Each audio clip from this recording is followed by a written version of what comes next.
ඔබ සැමට සුබ දවසක්. මෙම කෙටි විඩියෝයෙන් 1931 විහාරසා දේවාලගම් පනත සංශෝධනය කිරීම සඳහා පූජ්‍ය ඕමල්පේ සෝභිත හිමියන් විසින් ඉදිරිපත් කර ඇති ඉල්ලීම අපි මුලින් විමසා බලමු.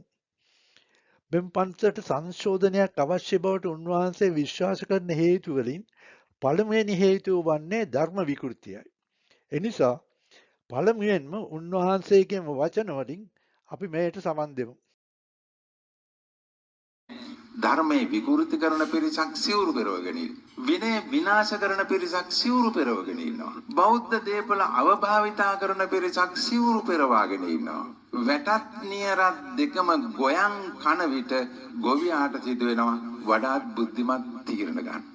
මැයි මස 27 වන දින තම දේශනය පටන් ගැනීමේදීම පූජ්‍ය සෝභිත හිමියන් නීති සංශෝධනය අවශ්‍ය වීමට හේතුවල් ලෙස ධර්ම විකෘතිය පැහැදිලිවම ප්‍රසිද්ධියේ ප්‍රකාශ කළා. මෙවැනි පසුබිමක උන්වහන්සේ විසින් මෙම ධර්ම විකෘතිය මොනවාද යන්න උදාහරණ සහිතව බෞද්ධ ජනතාවට පැහැදිලි කිරීම උන්වහන්සේගේ සදාචාරාත්මක වගකීමක්. මහජන සාකච්ඡාවක් හෝ නීතිමය ක්‍රියාමාර්ගයක් හෝ පැහැදිලිව ඉදිරිපත් කරන ලද කරුණු මත පමණක් පදනම් විය යුතු අතර සාමාන්‍ය ප්‍රකාශයන් මත නොවිය යුතු බව අපි කවුරුත් පිළිගන්නා කරුණක්. එනිසා සංශෝධන ඉල්ලා සිටින පාර්ශවයන් තමා විසඳීමට උත්සාහ කරන ගැටලු නිශ්චිතව පැහැදිලිව ඉදිරිපත් කිරීමේ වගකීමක් ඇති බැවින් එසේ පැහැදිලි කළ යුතුය. සංසාර ගමන අවසන් කිරීම සඳහා බුදුරජාණන් වහන්සේ ලෝකයාට දේශනා කළ ධර්මය වසර 2500කට අධික කාලයක් පුරා විවිධ ආකාරවලින් ශ්‍රී ලංකාවේ ආරක්ෂා කරගෙන පැවතිණි. ඉතිහාසයේ පුරා අනේක සංඛ්‍යාත භික්ෂූන් වහන්සේලා සහ ගිහි භක්තිමතුන් මෙම ධර්මය ආරක්ෂා කිරීම හා අනාගත පරපුරට පවරා දීම සඳහා බොහෝ දායක වී ඇත. එහෙත් නූතන කාලයේදී ඇතැම් පුද්ගලයින් බුදුදහම භාවිතා කරන්නේ ජනතාව විමුක්තිය කරා යොමු කිරීම සඳහා නොව ආයතනික බලය, සමාජ තත්ත්වය සහ රටේ පරිපාලනය කෙරෙහි බලපෑම පවත්වා ගැනීම සඳහා බවට කනස්සල්ල වැඩි වෙමින් පවතී. මේ අප තේරුම් ගත යුතු විශේෂ කරුණක්. වර්තමාන තත්ත්වය භයානක මට්ටමකට ළඟා වෙමින් පවතින බව පැහැදිලිවම පෙනේ. ධර්මයේ විකෘති කිරීමෙන් ආරක්ෂා කිරීම යන සටන් පාඨයේ යටතේ සාමාන්‍යයෙන් ජනතා අනුකම්පාව සහ දේශපාලන සහාය ලබා ගැනීමට හැකි වචන පෙළක් ලෙස ආගමික ආයතන සඳහා වැඩි ආයතනික සහ අර්ධ අධිකරණමය බලතල ලබා ගැනීමේ උත්සාහයක් සිදුවෙමින් පවතී. දේශපාලන බලය දරන අය මෙවැනි යෝජනා පිටුපස ඇති ගැඹුරු අර්ථයන් සහ ඒවා බුදුදහමටත් ප්‍රජාතන්ත්‍රවාදී සමාජයටත් ඇති කළ හැකි දිගුකාලීන ප්‍රතිවිපාක පිළිබඳ ඉතා ප්‍රවේශමෙන් සලකා බැලිය යුතුය.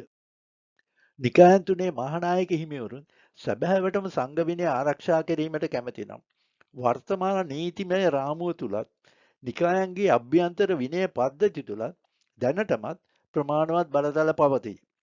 ගැටලුව පවතින්නේ බලතල නොමැතිකම නිසා නොව පවතින බලතල තෝරා බේරා භාවිතා නොකිරීම නිසාය. එය අපේ අදහසයි. එය වැරදි නම් සමාවන්න.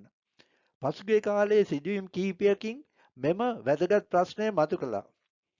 වෙනත් ස්වාමීන් වහන්සේලා විසින් පවත්වන ලද ධර්ම දේශනා නැවත නැවතත් බාධා කළ භික්ෂූන් සහ සංවිධානාත්මක කණ්ඩායම් සම්බන්ධයෙන් අර්ථවත් ක්‍රියාමාර්ග ගෙන තිබේද?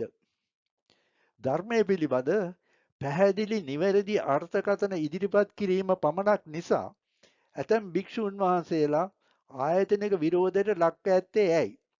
මෙම උදාහරණ මගින් ප්‍රමාණවත් ආරක්ෂණ වගකීම් සහ අපක්ෂපාතී භාවයකින් තොරව තවත් බලතල ලබා දීමේදී ඇතිවිය හැකි අනතුර ඉතා පැහැදිලියි. බුදුරජාණන් වහන්සේ දේශනා කළ ධර්මයේ සොයන බෞද්ධයෙකු ලෙස අතිගරු ජනාධිපතිතුමාගේ මෑත කාලීන ප්‍රසිද්ධ ප්‍රකාශය මා තුළ ගැඹුරු කනස්සල්ලක් ඇති කළා. අපි දැන් එම ප්‍රකාශයට සවන් දෙමු.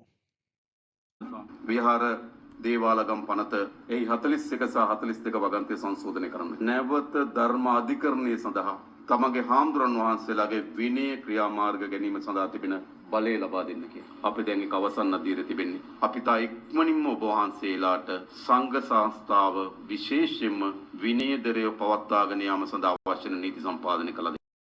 පූජ්‍ය ඕමල්පේ සෝභිත හිමියනි, ඔබ වහන්සේ සඳහන් කරන ධර්ම විකෘතිකරණයන් මොනවාදැයි බෞද්ධ ජනතාවට පැහැදිලි කර දෙනමෙන් ගෞරවයෙන් ඉල්ලා සිටිමි. එබැවින් විහාරසා දේවාලගම් පනත සඳහා යෝජිත සංශෝධන ඉතා ප්‍රවේශමෙන් සලකා බැලිය යුතුයි.